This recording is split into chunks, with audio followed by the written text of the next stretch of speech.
there an advantage to using push 3 in controller mode versus standalone mode? I mean, after all, if you turn off your computer screen, the experience is exactly the same. You cannot really tell the difference. So what's the deal? Using it in standalone mode is really great. It's an amazingly powerful workstation and it's a breeze to make beats with it. And yes, not using a computer and being totally standalone can be really cool and inspiring. But from my experience using it for the past 2 weeks, I was more productive making beats in controller mode. From all the beats that I started since I got the push, the 2 beats that I finished were the ones that I did in controller mode, so basically developing them on Ableton Live in my computer. I'll be showing you how I made one of the beats in just a moment, but also I'd love to hear from you down in the comments what's your experience and opinion about standalone versus connected to the computer, and whether you're using the machine, the push, the MPC or whatever. Drop a comment down below. Let me know what you think about it. And also I realized that transferring tracks from the standalone push to the Ableton Live on the computer, super quick, super easy, so there is really nothing stopping me from finishing and developing those tracks that I started in standalone mode. And no, I didn't turn off the screen and pretend I was in standalone while making beats in controller mode. So wait, is there even a point in using it if you're gonna be using the mouse and the keyboard as well? What's the point of using the push if you're doing that?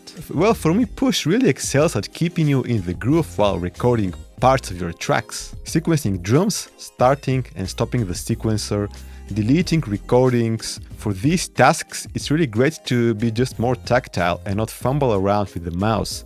So I really like having it in front of me. But when it comes to browsing samples and presets and editing parameters, notes, automation, etc., I find that working with the mouse is just quicker and more efficient. And that's despite the fact that the browsing experience and note editing experience are improved compared to push 2 with the introduction of the jog wheel. Make no mistake, I think Ableton did a really good job with this. And there's also something to be said about having access to your VST instruments. And for me, it's not so much about the effects, as the ones in live are really great, but there are just some really very particular sounds that can really add to the vibe of your track that you can't use on the standalone mode because you can't load your third-party plugins. That's not to say that the sounds in Ableton Live Suite 11 aren't great, because they are, and they are totally sufficient. And with third-party packs such as my Synth Hop Essentials that I used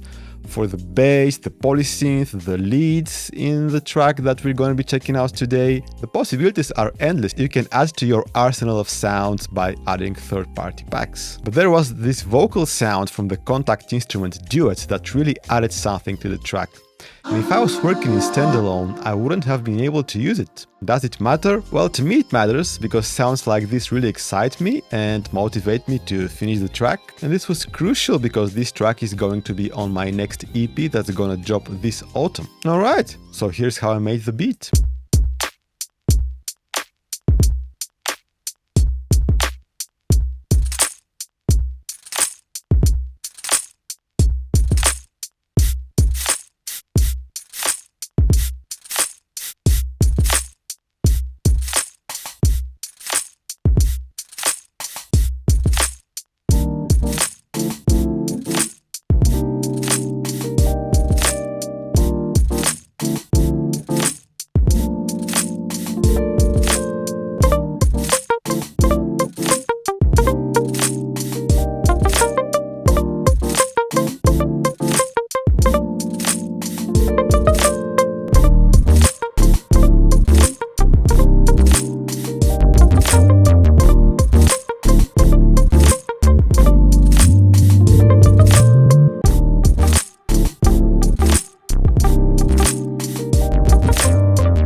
Talk about it for a while.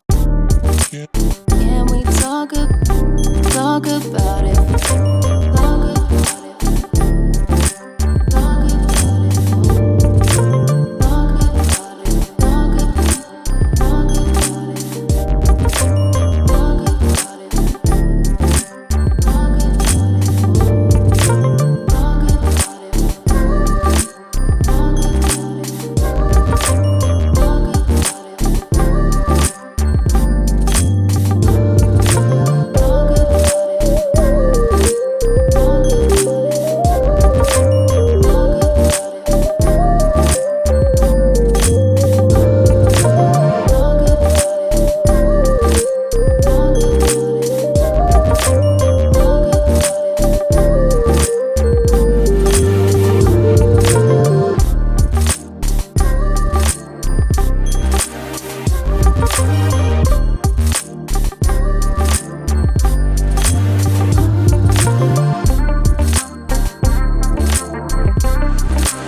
But yeah, this rough mix while making the beat didn't really sound too great.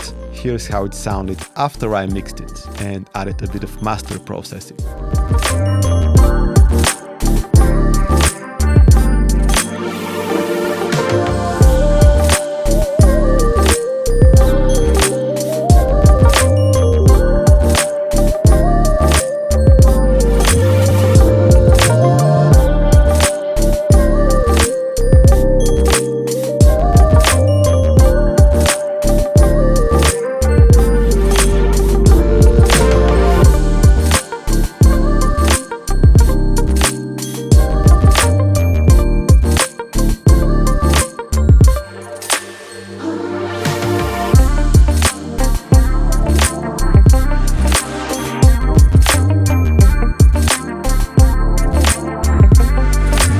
And also, I may do a video on how I got the mix sounding tight and clean, so if you're interested in that, let me know down in the comments. So if you enjoyed the video and would like to help support the channel and get some cool Ableton Live presets and samples and effects at the same time, check out my packs from the link down in the video description. Give the video a like if you enjoyed it. Check out this video for more beat making with the Push 3, this time in standalone mode. See you there.